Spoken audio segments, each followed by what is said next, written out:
नमस्कार. बऱ्याच मुलांचा प्रश्न होता की राईम स्कीम नेमकी कशी ओळखायची, त्याच्यावर खास व्हिडिओ तयार करा या मागणी खातर मी हा व्हिडिओ तयार केलेला आहे.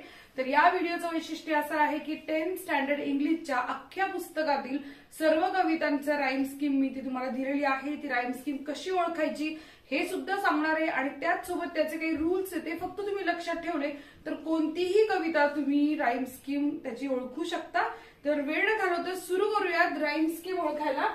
So first rhyme scheme all poems class 10th English. पण जर तुम्ही 9वीचे मुलं असाल तर तुमच्यासाठी सुद्धा मी सेम असाच व्हिडिओ करणार आहे. पण तुम्ही सुद्धा हा व्हिडिओ बघून घ्या म्हणजे तुमच्या लक्षात येईल की राईम स्कीम कशी ओळखायची. नेक्स्ट पेज बघूयात. दिलेल्या कवितेच्या म्हणजे जी तुम्हाला पोएम दिलेली असेल त्याचा स्टांजाच्या ओळीचं निरीक्षण करायचंय.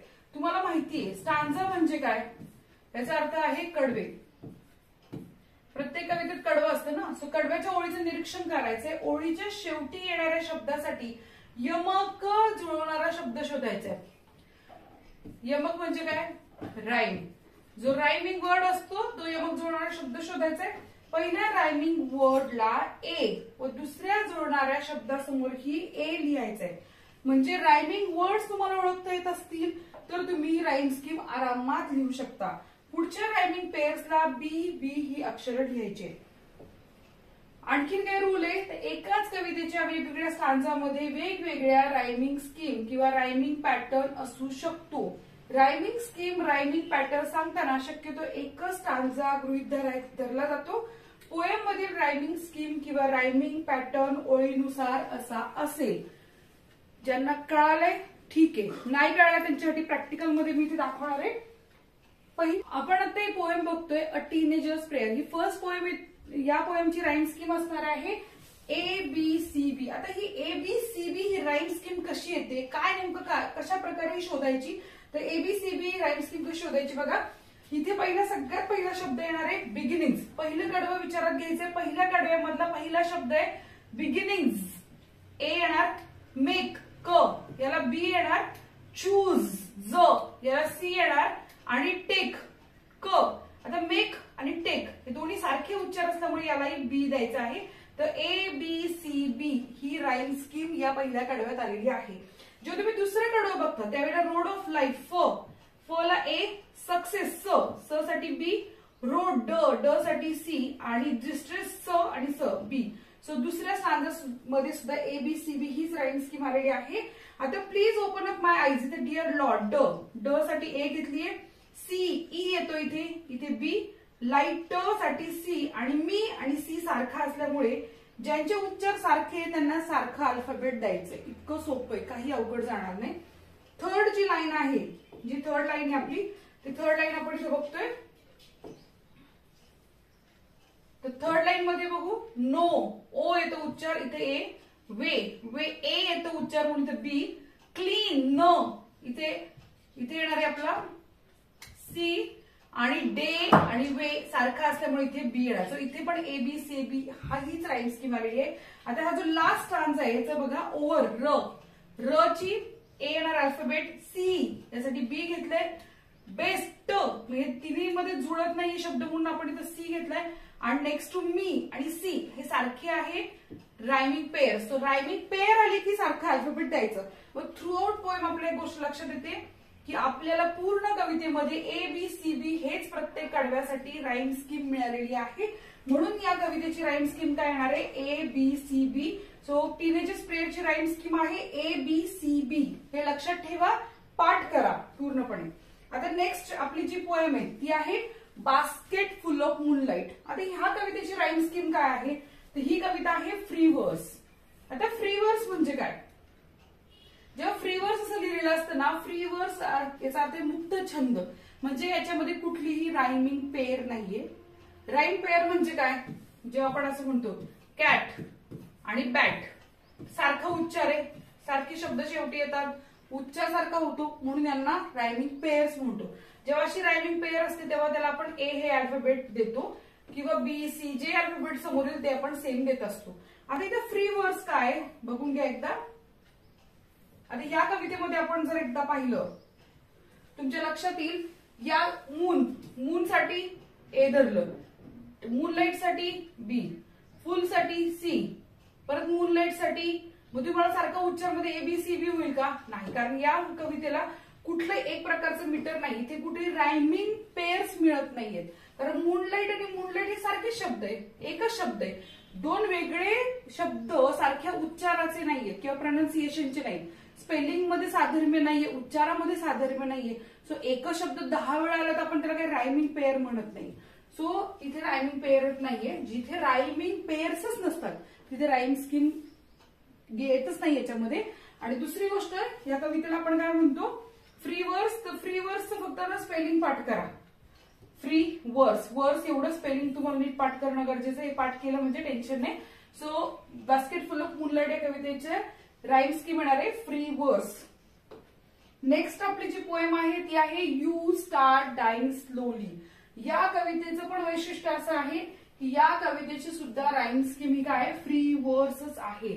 So you start dying slowly या कवितेला जर आपण बघितलं तर इथे सुद्धा तुम्हाला travel, read, life, yourself आणि स्लोली यात कुठेही रायमिंग पेअर दिसत नाही. सो राईम पेअर नाही, राईम स्कीम नाही. सो पूर्ण कविता ही काय आहे? फ्री वर्स आहे. आता आपण नेक्स्ट पोएम जी बघतोय ती आहे ट्विन्स. या ट्विन्स मध्ये आपल्याला या कवितेमध्ये रायमिंग स्कीम जी मिळते ती मिळते ABAB. म्हणजे काय? तर याचा अर्थ असा होतो की लिंब आणि हिम. तुम्ही मला स्पेलिंग मध्ये काहीच साधर्म्य नाहीये तरी सुद्धा कसं काही लिंब आणि हिम हे आहे. तुम्ही जर उच्चार बघितला, लिंब ब सायलेंट आहे आणि हिमचा म स्पष्ट आहे, त्यामुळे इथे एच येणार आहे दोन्हींचा उच्चार. आणि ब्रदरला हा रायमिंग पेअर आहे अनादर, सो इथे बी येणार आहे. आता दुसरी जी आपण स्टांजा बघतोय, हा स्टांजा बघा. याच्यामध्ये किन ए, पिच बी, ट्विन आणि किन न उच्चार येतोय म्हणून इथे एच येणार आहे. आणि विच आणि पिच म्हणून इथे काय येणार आहे? ABAB. तसं सेम सेकंड स्टांजामध्ये पण ABAB चाललाय. आता जो थर्ड स्टांजा आहे आपला, तर थर्ड स्टांजामध्ये आपण बघूयात वर्स. वर्स साठी A, फिक्स्ड साठी B, नर्स आणि वर्स सेम आहे म्हणून A, मिक्स साठी B, डिक्री.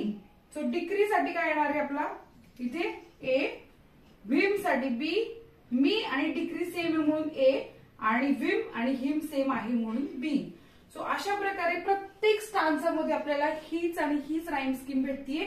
सो ट्विन या पोएमची राईम स्कीम काय येणार आहे हे बघा, ABAB ही राईम स्कीम येणार आहे. ही लक्षात ठेवा. सो ट्विनची राईम स्कीम आहे ABAB. आता नेक्स्ट जी पोएम आहे ती नेक्स्ट पोएम आपली आहे, हे ट्विन पोएमची शेवटची स्टांजा आहे. याच्यामध्ये सुद्धा आपल्याला राईम स्कीम आपण चेक केली तर आपल्याला ABABच भेटतीये. Tide A, life B, bride आणि टाइड सेम उच्चार येतो. जिथे पेअर आहेत ह्या त्यांना एकच अल्फाबेट येतं. लाईफ आणि वाईफ सारखं आहे त्यामुळे या पेअरला एकच अल्फाबेट येणार. सो ABAB इथे पण आलाय. सेम A, सेम आणि केम एकच आहे म्हणून रायमिंग पेअर आहे म्हणून ते A अल्फाबेट. ऑन B आणि जॉन न शेवटी येते म्हणून एक अल्फाबेट आहे. सो ABAB राईम स्कीम आपल्याला ट्विन पोएम साठी मिळाली आहे. नेक्स्ट पोएम आहे इफ पोएम. इफ पोएमचं वैशिष्ट्य असं आहे बघा, या पोएमची जेव्हा आपण राईम स्कीम बघतो तेव्हा सगळ्यात पहिला जो स्टांजा आहे या पोएमचा त्याच्यामध्ये तुम्हाला शेवटी यू येतो A, अगेन यू आला त्याला सुद्धा A, परत यू आला त्याला सुद्धा A आणि टू चा उच्चार शेवटी यूच येतो. सो पहिलं जे कडवं आहे, पहिला जो स्टांजा आहे त्याचे राईम स्कीम येणार आहे एच येणार आहे. पण सेकंड आपण स्टांजा बघितला तर आपल्याला सेकंड स्टांजाची राईम स्कीम आपल्या इथे दिसणार आहे.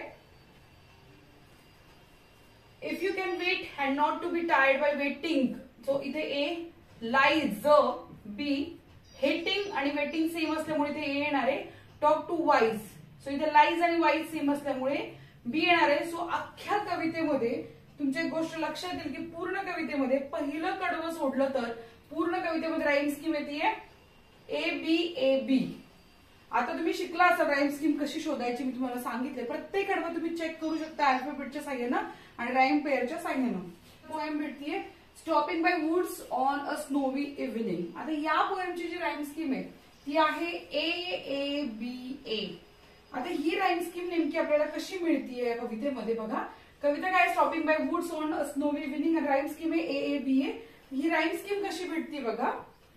आता ही पोएम आहे, तुम्हाला दिसती का ही अखंड पोएम.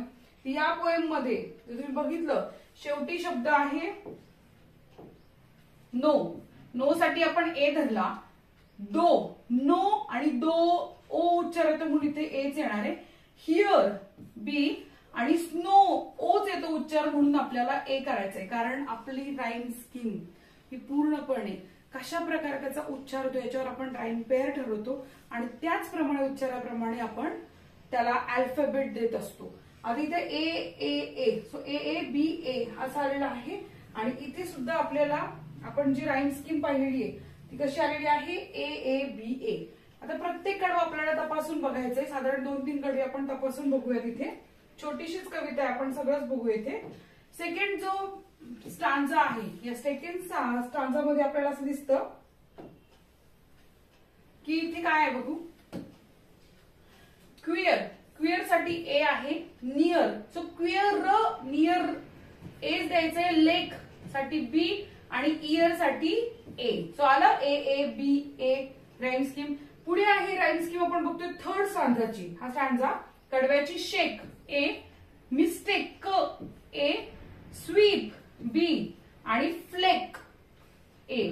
सो इथे पण आपल्याला ए ए बी ए मिळाली आहे. आणि फोर्थ स्टांजा जो आहे त्याच्यामध्ये आपण बघतो डीप साठी आपण घेणार ए, कीप साठी आपण डीप कीप ए, स्लीप आधी इथे बघतोय डीप कीप स्लीप आणि अगेन स्लीप आलेला आहे. सो इथे शेवटच्या स्टांजामध्ये deep A, keep A, sleep A, again sleep A. So शेवटच्या स्टांजामध्ये अगेन आपल्याला काय मिळालेलं आहे, ए ए राईम स्कीम मिळालेली आहे. सो लास्ट स्टांजा हा सुद्धा आपल्याला कसा भेटलेला आहे, ए ए ए ए, कारण प्रत्येक वेळी फक्त आपल्याला इथे ए ए चाललेला आहे म्हणून आपण काय ऍडिशन करू शकतो, लास्ट स्टांजा.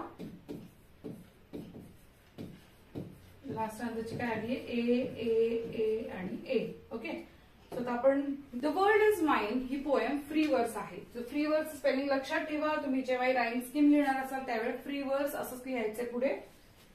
नेक्स्ट जी पोएम आहे ओ कॅप्टन माय कॅप्टन. या पोएम मध्ये लॉंग लाईन स्टांजा जो आहे पहिला पूर्णपणे हा मोठाच्या मोठा स्टांजा आहे, त्याला लॉंग लाईन स्टांजा म्हणतात.